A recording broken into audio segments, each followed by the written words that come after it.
spring of 1967, Harlan County, Kentucky. A place where mountains touched the sky and families remained untouched by the outside world for generations. The Hutchins family had lived in these hills since before the Civil War, their homestead a collection of weathered cabins connected by dirt paths that only they knew how to navigate.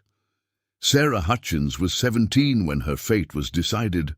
Born with pale skin that seemed almost translucent in the mountain light, she had spent her entire life within a 5-mile radius of the family compound.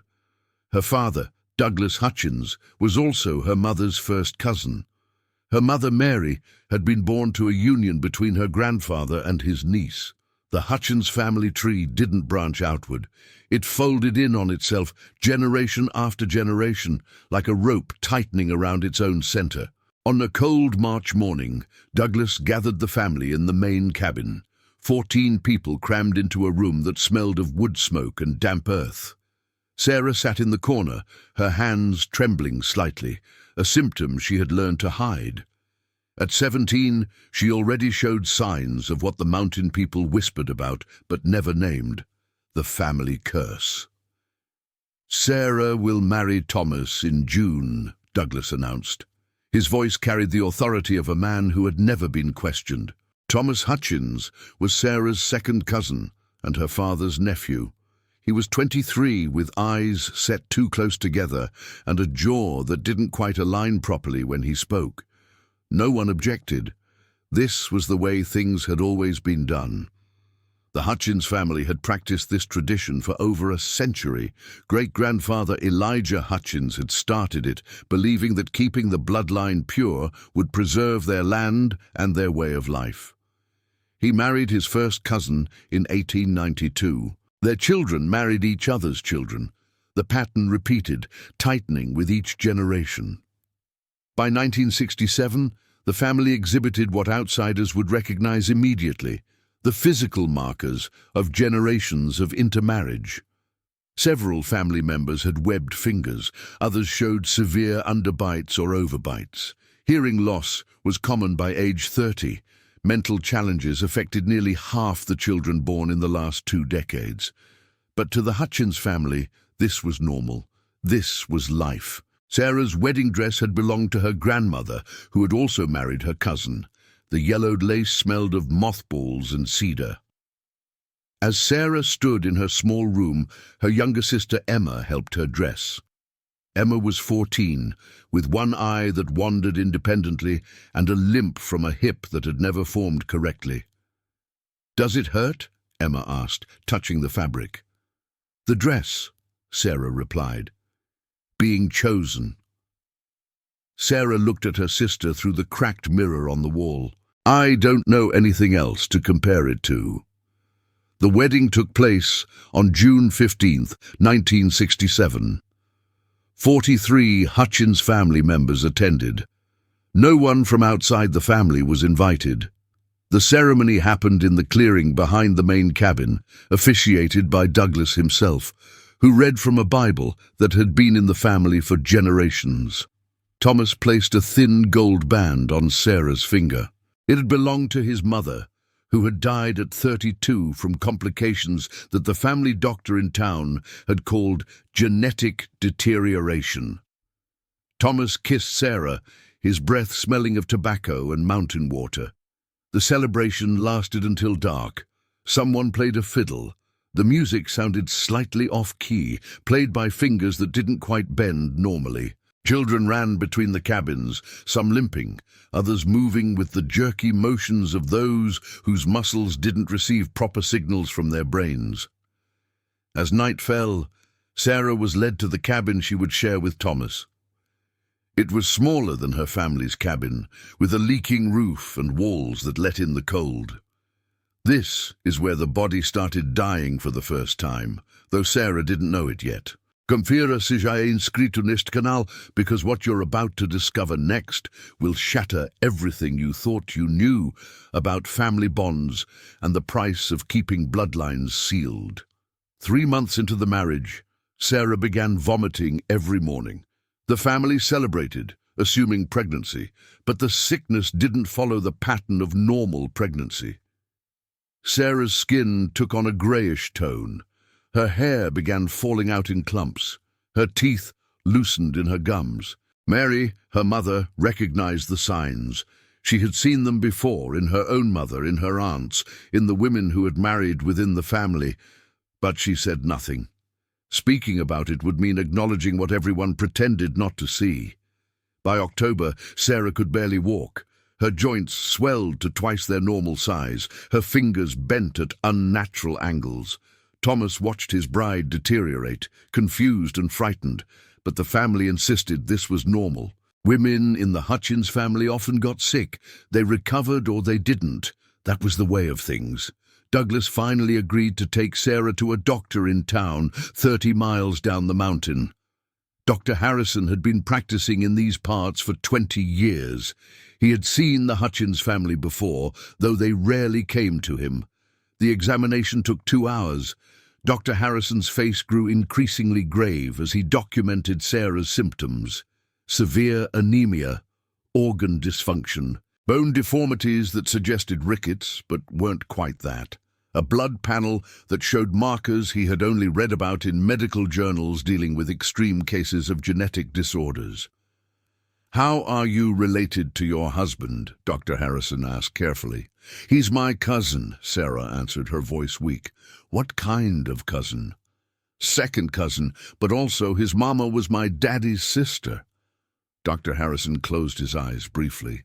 He had suspected, but hearing it confirmed made his stomach turn. He had read about isolated communities where this happened. The medical literature called it pedigree collapse, when a family tree compressed so tightly that individuals appeared multiple times in a single person's ancestry.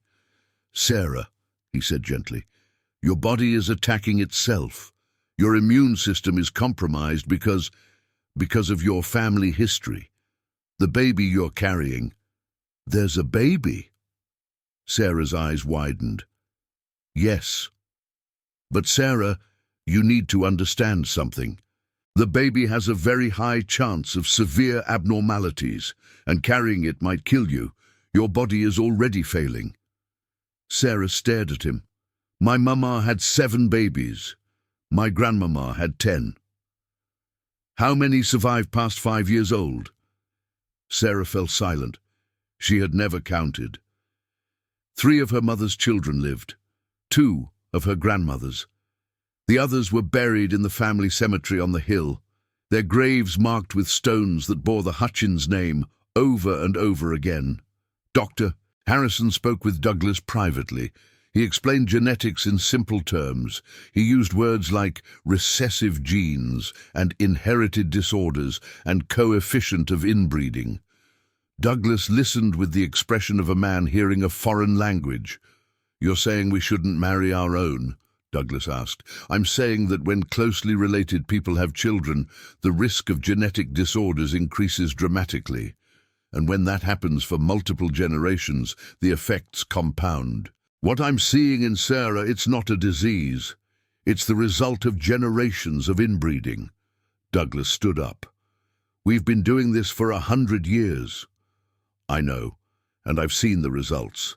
The children with deformities, the adults who die young, the mental impairments. Mr. Hutchins, your family is destroying itself from the inside." Douglas left without another word. He took Sarah home. He didn't tell the family what the doctor said. Instead, he announced that Sarah needed rest and prayer. The baby would come when God willed it. Sarah's pregnancy progressed like a horror unfolding in slow motion. Her belly swelled, but the rest of her seemed to shrink. Her bones became visible through her skin. Her eyes sank deep into her skull. She looked like a corpse carrying life inside a dying shell. The family gathered to pray. They believed in their traditions more than they believed in medicine. Great-grandfather Elijah had kept the family strong, they said. The outside world wanted to corrupt them, to weaken their bloodline with strangers' blood. They would endure. They always had. But Sarah's body had a different story to tell. By her 7th month, she could no longer stand. Her organs were shutting down one by one. Her kidneys failed first, then her liver began to struggle. The baby inside her was taking everything she had, and she had so little to give. Thomas sat by her bedside every night, holding her skeletal hand. He was 24 and watching his wife die. He didn't understand why. His mother had died the same way. His grandmother too. It was what happened to Hutchins women. They married, they carried children, they faded away like morning fog. "Am I being punished?" Sarah whispered one night. "For what?" Thomas asked. "I don't know. For being born." Neither of them had an answer. January 1968, the coldest winter in Harlan County history. Snow piled 6 feet high around the Hutchins compound. The family was completely isolated, cut off from the outside world by weather and by choice. Sarah went into labor on January 14th. Her screams echoed through the valley, bouncing off the frozen mountains. Mary and 2 of the older women attended the birth. They had delivered dozens of babies in these cabins. They knew what to expect, but Sarah's labor lasted 47 hours. Her body, already depleted, couldn't muster the strength to push. The baby was stuck, twisted in a way that shouldn't have been possible. The women tried everything they knew, old mountain remedies and prayers, but Sarah continued to fade. On the second night, Thomas broke through the snow and rode down the mountain on horseback. He went to Dr. Harrison's house and pounded on the door until the doctor answered. "She's dying," Thomas said simply. "Please." Dr. Harrison knew he shouldn't go. The weather was deadly. The road was impassable. But he had taken an oath. He packed his medical bag and followed Thomas up the mountain. They arrived at dawn. Dr. Harrison entered the cabin and found Sarah barely conscious, her skin the color of ash, blood soaking through the sheets beneath her. The smell of death was already in the room. He examined her quickly. The baby was in distress. Sarah's pulse was barely detectable. He had minutes, not hours. "I need to perform a surgical delivery," he told the family. "Here, now, or they both die." Douglas stepped forward. "God will decide. God gave me hands and knowledge. Let me use them." The standoff lasted precious seconds. Finally, Mary spoke. "Save my daughter." Dr. Harrison worked with makeshift tools in a cabin lit by kerosene lamps. He had no anesthesia, no sterile environment, no proper equipment, but he had skill and desperation. He cut into Sarah's abdomen while the women held her down. She was too weak to scream. The baby emerged silent and blue. A girl. "Doctor." Harrison cleared her airways, and she gasped, then wailed. But the sound wasn't quite right. It was weak, raspy, the cry of something not fully formed. He handed the baby to Mary and turned back to Sarah. She was hemorrhaging badly. He worked frantically to stop the bleeding, but her body had nothing left to give. Her blood was thin, watery, unable to clot properly. Her organs, already failing, simply gave up. Sarah Hutchins died at sunrise on January 16, 1968. She was 17 years old. She had been married for 7 months. She had been dying since the day she was born. The baby, named Grace, survived. But survival is a relative term. Dr. Harrison stayed long enough to examine the infant. What he found filled him with a deep, terrible sadness. Grace had a cleft palate so severe her face was split nearly in 2. Her spine curved in a way that would never allow her to stand straight. Her heart had holes in it, defects that would eventually kill her. One of her arms ended at the elbow, the hand never having formed. Her legs were different lengths. She was the physical manifestation of what happens when a family tree becomes a family circle. "She won't live long," Dr. Harrison told Mary quietly. "Maybe a year, maybe less. Her heart, there's nothing that can be done." Mary held her granddaughter, this broken thing born from generations of broken choices. "How many more?" she asked. "How many more what?" "How many more of us have to die before it stops?" Dr. Harrison looked at the family gathered in the cabin. He saw webbed fingers and crossed eyes and bent spines and missing teeth. He saw intelligence dimmed by genetic damage and bodies twisted by recessive genes given too many chances to express themselves. "All of you," he said quietly, "if you continue this way, all of you." At Sarah's funeral, 40 Hutchins family members stood in the snow around a grave dug into frozen ground. Thomas held baby Grace, who whimpered in the cold. The family sang a hymn, their voices carrying through the valley. Douglas spoke at the graveside. He talked about Sarah's devotion, her kindness, her acceptance of God's will. He didn't mention that she had been a child bride, married to her cousin, dead before her 18th birthday. He didn't mention the generations of sickness and death that had led to this moment. As they lowered Sarah's coffin into the ground, "I want you to do something for me right now."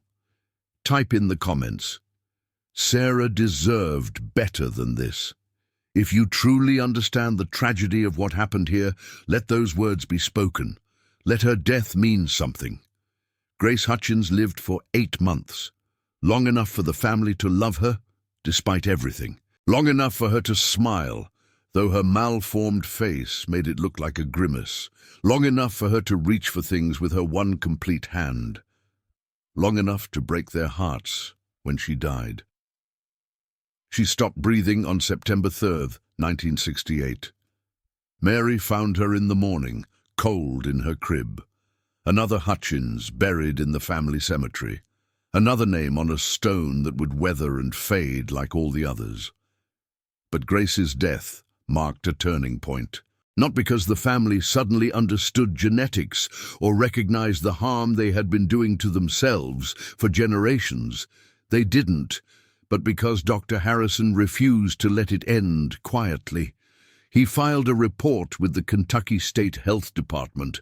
He documented everything: the family structure, the generations of intermarriage, the children born with defects, the women who died young, the shortened lifespans, the physical and mental impairments. In November 1968, a team of doctors and social workers arrived in Harlan County.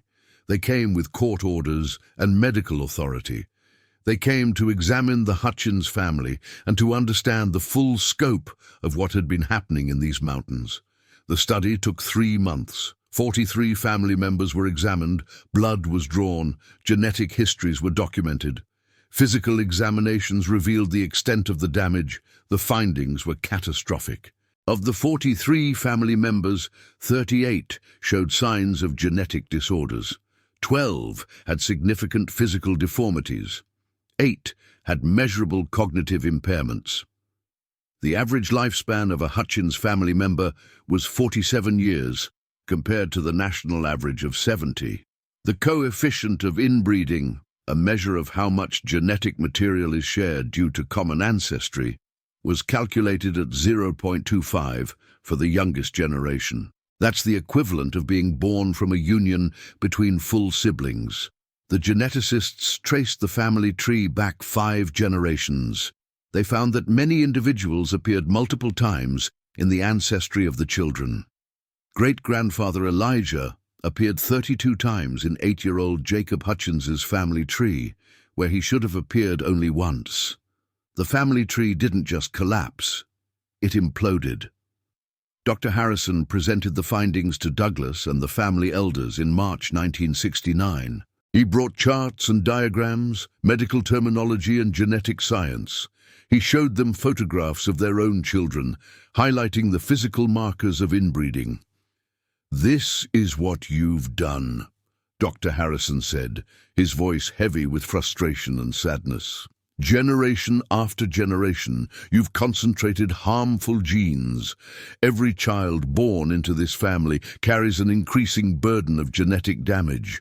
Sarah died because her body was so compromised it couldn't sustain a pregnancy. Grace died because she inherited fatal defects from both parents. This isn't God's will.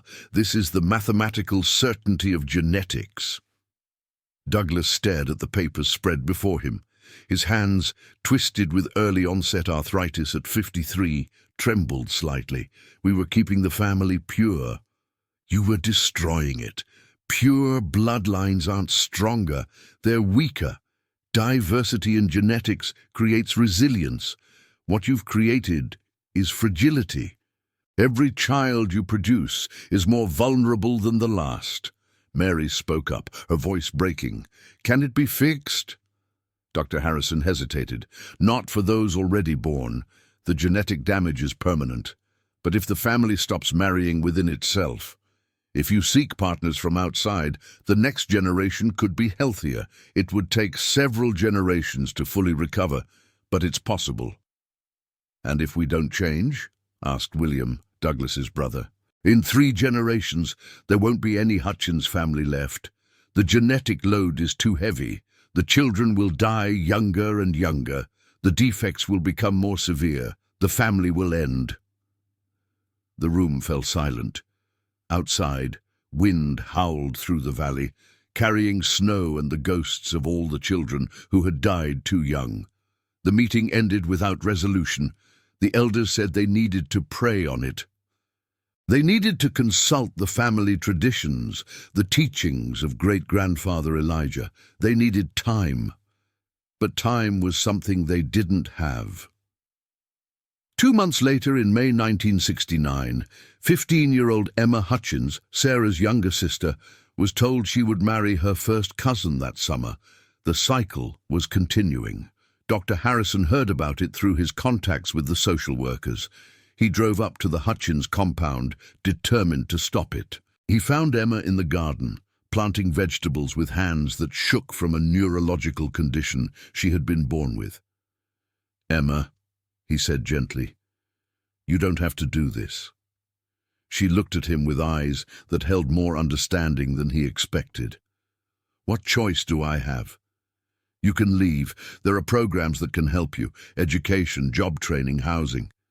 And be alone, away from everyone I've ever known. Alone and alive, or here and dead by 30. Emma pulled a weed from the soil. Her sister had been dead for over a year. Her niece had lived 8 months. She had watched her mother bury 6 children. She had seen the pattern, even if she couldn't name it. "Sarah told me something before she died," Emma said quietly. "She said she felt like she was drowning from the inside, like her body was fighting itself. Is that what will happen to me?" "Yes," Dr. Harrison said, refusing to lie. "If you marry your cousin and have children, yes. Your body is already compromised. Pregnancy could kill you." Emma nodded slowly. She made her decision in that moment, in a garden on a mountainside, with dirt under her fingernails and fear in her heart. She left with Dr. Harrison that day, just walked away from the only life she had ever known. Douglas tried to stop her, but she was 15 and terrified and determined.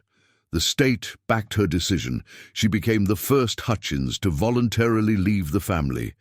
Her departure sent shockwaves through the compound. If one could leave, others might follow. The foundation of the family structure, built on isolation and control, began to crack. By 1975, the Hutchins family compound was half empty. 12 family members had left, seeking lives outside the mountains. They took their damaged genes with them, carrying the legacy of generations of inbreeding into the wider world. Emma married a man she met in Lexington. Not a cousin, not a relative at all. Their first child, born in 1973, was healthy. No defects, no deformities, no genetic time bombs ticking in her cells. Emma cried when the doctor told her. She hadn't known it was possible to create life without creating suffering. But back in the mountains, those who remained continued the old ways. Douglas's youngest daughter married her second cousin in 1972. She died in childbirth in 1974, her body unable to sustain the pregnancy. The baby, a boy, lived for 3 days. Thomas Hutchins, Sarah's widower, never remarried. He lived alone in the cabin where his bride had died, growing old before his time. By 40, he looked 70. His teeth were gone. his spine curved, his mind began to slip, memories dissolving in the fog of early-onset dementia caused by genetic factors. Dr. Harrison retired in 1978. Before he left Harlan County, he compiled a final report on the Hutchins family. It became a landmark case study in medical genetics, published in journals and cited in textbooks. The family that had hidden in the mountains for generations became infamous in scientific circles as an example of the catastrophic effects of sustained inbreeding. The report detailed everything: the family structure that folded in on itself, the generations of cousin marriages, the children born with increasingly severe defects, the women who died young, the men who deteriorated early. It showed, in cold scientific terms, what happens when genetic diversity disappears. It also showed something else: the resilience of those who left. Emma's children were healthy, so were the children of others who had broken free and married outsiders. Within a single generation, the genetic burden lifted. The family tree, allowed to branch outward again, produced stronger limbs. By 1985, only 17 Hutchins remained in the compound. The youngest was 42. No children had been born there in 8 years. The family, in its original form, was dying out exactly as Dr. Harrison had predicted. Douglas Hutchins died in 1987 at 69, which was old by family standards. His funeral was attended by 23 people, 12 of them Hutchins who had left and returned to say goodbye. They stood on opposite sides of the grave, those who had stayed and those who had escaped. Mary, Douglas's widow and Sarah's mother, spoke at the graveside. She was 71, ancient by Hutchins standards, her survival an anomaly. Her voice, weathered by years and grief, carried across the cemetery. "We thought we were preserving something sacred," she said. "We thought keeping the blood pure would keep us strong. We were wrong. We poisoned ourselves with our own pride. We killed our children with our traditions. Sarah was 17 when she died. Grace was 8 months. How many more names are on these stones who never got to live?" She paused, looking at the graves surrounding them. 46 markers. 46 Hutchins who had died too young, their lives cut short by genetic damage accumulated over generations. "I have a granddaughter," Mary continued, looking at Emma, who stood with her husband and 3 healthy children. "She left us. We called her a traitor, but her children are alive and whole and strong. Maybe she wasn't the traitor. Maybe we were traitors to our own blood when we kept it too close." The compound was abandoned in 1992. The cabins, weathered by time and neglect, slowly collapsed. Nature reclaimed the clearings. The family cemetery remained, but even the stones began to sink into the earth, the names fading. The Hutchins family story became a cautionary tale told in genetics classrooms and medical schools. Professors showed slides of the family tree, that impossible tangle of lines doubling back on themselves. They explained coefficients of inbreeding and genetic load and recessive lethal alleles. But the academic language couldn't capture the real tragedy. Sarah dying at 17 with a baby she couldn't carry. Grace, born so broken she never had a chance. Emma, forced to choose between family and survival. The generations of children buried in the mountain soil, their lives sacrificed to a tradition that killed them. In 2010, a journalist tried to find surviving Hutchins family members for a documentary. She located Emma, then 62, and living in Louisville. Emma agreed to an interview. "Do you ever regret leaving?" the journalist asked. Emma looked at her grandchildren playing in the yard. Healthy, bright-eyed, unburdened by the genetic legacy that had nearly destroyed her lineage. "I regret that I was the only one of my siblings to survive long enough to leave," she said. "I regret that Sarah never got the chance. I regret that my mother buried 6 children and believed it was God's will when it was just genetics. I regret that it took us 100 years to understand what we were doing to ourselves. But leaving itself? That wasn't regret. That was survival. The documentary never aired. The footage was too disturbing, the story too dark. But copies circulated in academic circles, another data point in the study of isolated populations and inbreeding depression. Today, the Hutchins compound is gone. The cabins rotted away. The cemetery is overgrown. The graves marked only by sunken depressions in the earth, the families scattered, those who survived, their damaged genes slowly diluting in the wider population. But the legacy remains, written in medical journals and genetic databases. The Hutchins family, a case study in what happens when isolation becomes extinction, when tradition becomes tragedy, when the desire to preserve purity creates only death. Sarah Hutchins died at 17, her body poisoned by her own ancestry, unable to sustain the life growing inside her. She was buried in a dress that smelled of mothballs, in a valley where fog still clings to the mountains, in soil that holds the bones of 46 others who died too young. Her stone, if you could find it now beneath the weeds and weather, reads simply, Sarah Hutchins, 1950-1968, beloved daughter and wife. It doesn't mention that she was a child bride.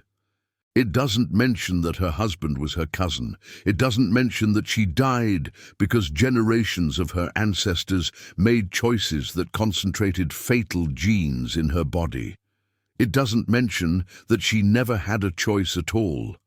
The body kept dying even after the wedding because it had been dying long before, from the moment of conception, carrying the weight of 100 years of closed bloodlines and folded family trees. If you've watched this story until the end, you've witnessed one of the darkest chapters of American family history. If you're not subscribed yet, click that button now, because these are the stories that need to be told, the ones that reveal the truth hiding in isolated places. If you watched until here, leave a comment saying, I watched until here, so I can know you and recognize who truly appreciates these stories. Hit that like button if this story impacted you. Share this video because Sarah's story and the stories of all the Hutchins who died too young deserve to be remembered. They deserve to be the lesson that prevents this from happening again. Their tragedy is our warning. Their DNA, damaged beyond repair, is our evidence. Their graves sinking into the Appalachian soil are our reminder that some traditions don't preserve life, they destroy it.